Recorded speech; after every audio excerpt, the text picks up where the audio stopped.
Today we're going to talk about Harbor Place and how important the development will be to the city of Baltimore. So I want to start with you. Tell me why you're so bullish on Baltimore, why you care so much about Baltimore and you're focusing a lot of development here. Well, thanks for asking. Obviously, I'm a Baltimore guy, City College, lived in West Baltimore my entire life, and I care about this town deeply, always have. But that's a little bit different than why I'm bullish on the future of Baltimore. It's not just because I care about this place, but it's because I see the opportunity here.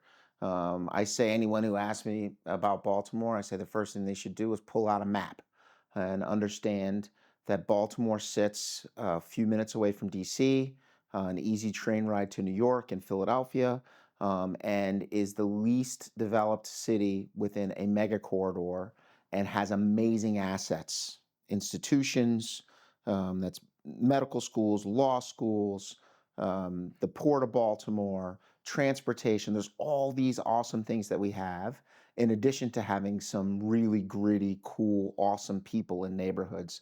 You combine all those things together, you're talking about the opportunity for amazing upward economic momentum.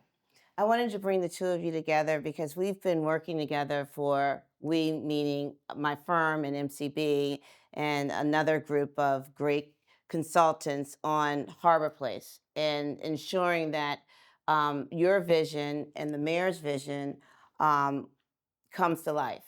And there will be a charter amendment on the ballot for residents of the city, voters, to vote on uh, during the general election in November. And it's very important that they understand why they should vote for this charter amendment. Do you want to talk a little bit about your vision for the harbor and why it's important that we get that vote?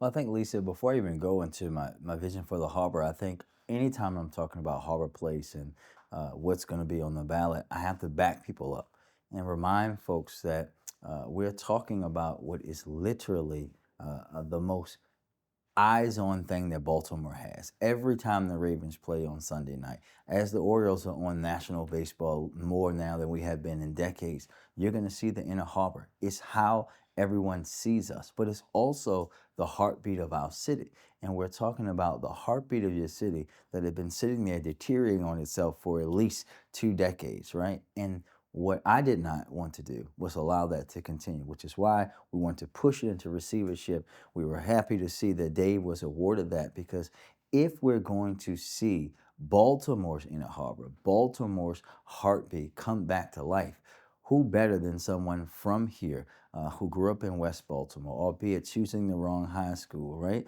Who better to have that come to life and come to life with the total understanding of what Harbor Place has meant, but not just the good stuff, but the bad, right? The times where folks that look like you, Dave, and I weren't welcome there. And to build a harbor place for all of Baltimore in partnership with the city and everyone here. And it's important for residents to know that complete history, right?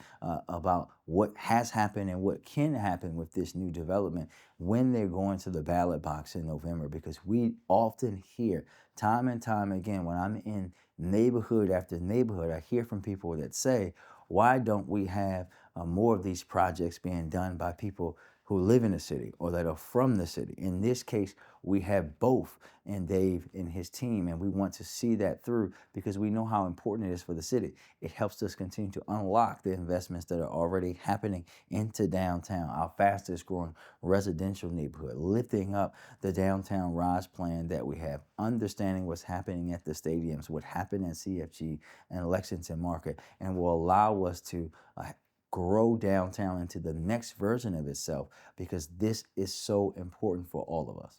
David does he explains how important it's going to be to develop the harbor, and you have a person walking, through downtown.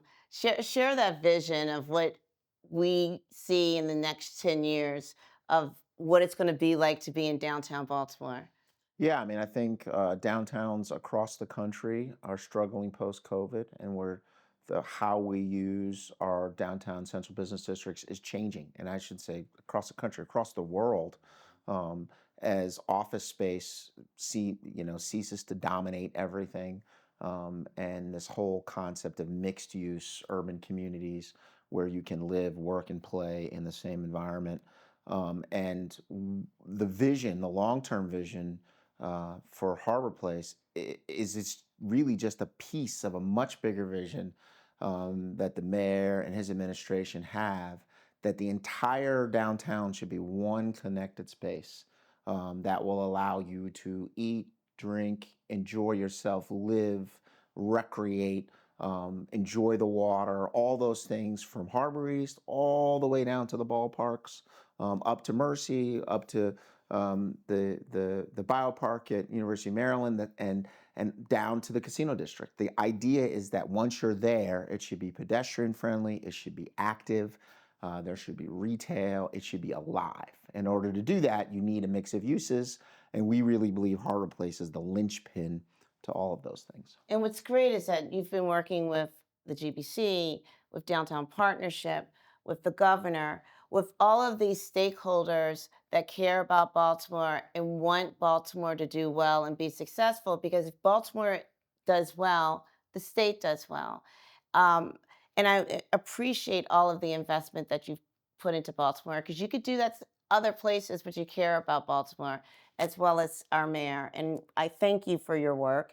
And we need you to go out and vote in favor of the charter amendment when you go and cast your vote this November.